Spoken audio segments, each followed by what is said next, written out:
much for tuning in. If you're a new subscriber and if you are a returning subscriber, thank you so much for coming back. It's windy, there's a construction going on, but I am going to make this video regardless. On today's video, I'll be sharing my experience taking the IELTS exam in the Philippines as a foreigner. On the 28th of September, I took the International English Language Testing System test and I got an overall band score of 7.5. It was my first time taking the exam and I got a very good score. I took the academic test.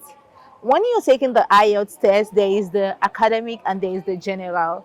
So you're going to choose the kind of test you want to take depending on what you want to use your IELTS test for. Usually if you want to work abroad, you take the general IELTS. But if you want to study abroad, you take the academic IELTS. I took the IELTS test for the first time because for you to come to the Philippines, you do not require to take an IELTS or any English exam. So I never took in my home country, Nigeria. Prior to taking this test, I was so terrified. I was so scared. People used to say so many things about the IELTS exam. I took few practice tests online. If you want to prepare for your IELTS test, I would advise you go on Google and just take the computer-based practice test online. It will give you an overview of how the IELTS exam is going to be. The academic IELTS is difficult more than the general IELTS. I come from an English-speaking country, and prior to taking that test, I had taken TOEIC in my school before I graduated because my school, mandated every student to take TOEIC, and I got 950 out of 990, which is a pretty high score. So I think if you come from an English-speaking country and you really know how to use your grammar, your tenses, like you're good in English, you won't really have a problem in your IELTS, because I did not actually study for my IELTS. I think I took practice tests twice or thrice and that was it. All I did was watch YouTube videos of people sharing their experience about IELTS, what they did, and just advice. So when I booked for the exam, there was no going back. It's either I take the IELTS or I forfeit my money. On the day of the IELTS, I had the exam with all the students and all the teachers and working class people.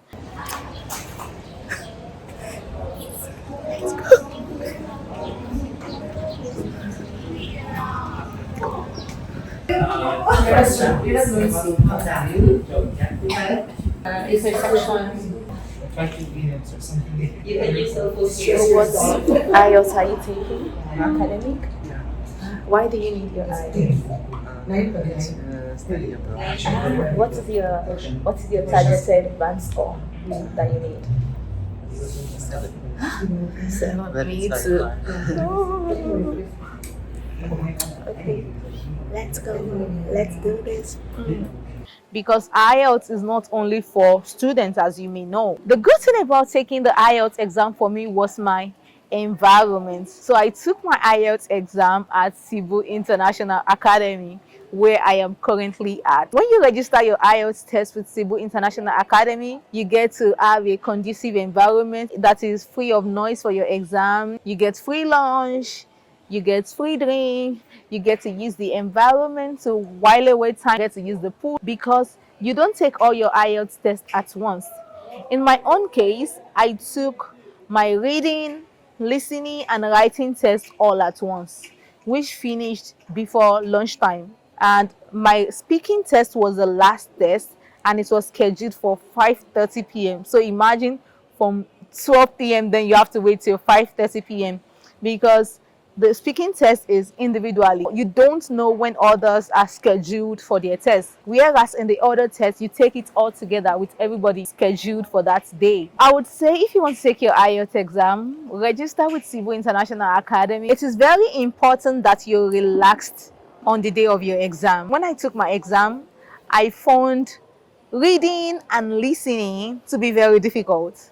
Because when you are taking the listening exam, you have to make sure that your mind and your head is free of any thoughts. If you make a mistake and think of something while taking the exam, you're gonna miss the question. People always say writing is the most difficult, but for me, I found listening and reading to be the most difficult. When it comes to reading, it's always difficult, literatures that you are not interested in. It is difficult to find answers out of those reading. Whereas writing, it's just your thought. You have to pour out everything in your mind, within the allocated time. And when it comes to speaking is just you expressing yourself. I learned that you don't have to really get the correct answer to what they are asking you.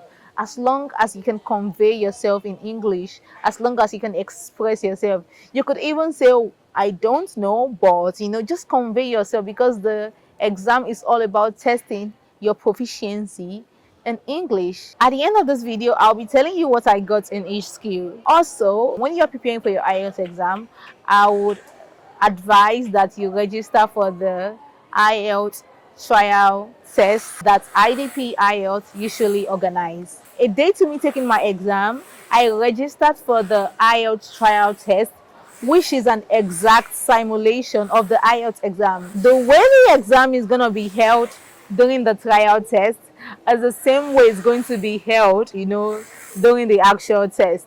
The questions are also IELTS, past questions. This will prepare you for how the actual IELTS test is going to be. But they do not have this trial test every time. So you have to send an email to IDP IELTS or Cebu International Academy so that you can know when the next trial test is going to hold. I got my highest score in my speaking, and that was where I thought I fucked up. I wasn't really expecting to get a band 8.5 in speaking, because I thought I fucked it up, but that happened to be my highest in my IELTS test.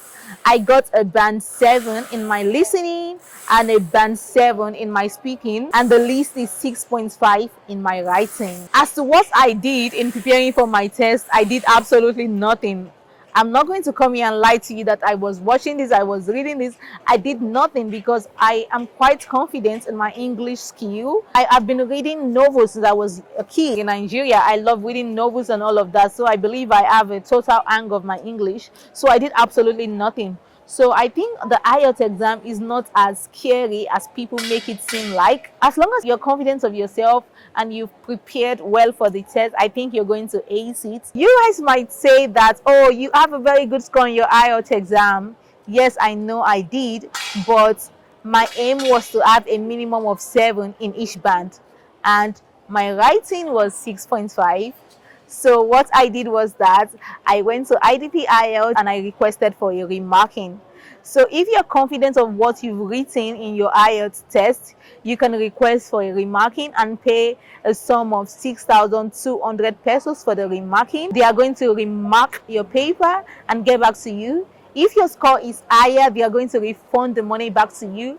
And if your score is the same, you're going to forfeit your money. But I was quite confident of my writing, and even before my test results came out 2 weeks after taking the test, I used to tell my friend that I am very confident of my writing, that I think I will get the highest score in my writing, but that happens to be my least, which is sad. So I requested for a remarking, and I'll be waiting to get an update from IELTS. Anyways, that is my experience, taking my IELTS at Cebu International Academy in Cebu City, Philippines, as a foreigner in the Philippines. When it comes to taking IELTS exam, your score depends on what your aim is, what you aim to achieve. Anyways, if you have questions, let me know down in the comment section below, or you can message me on Instagram or send me an email. All my details are in the description box below. Let me know what you think down in the comment section below, and I will see you in my next video. Until then, toodles.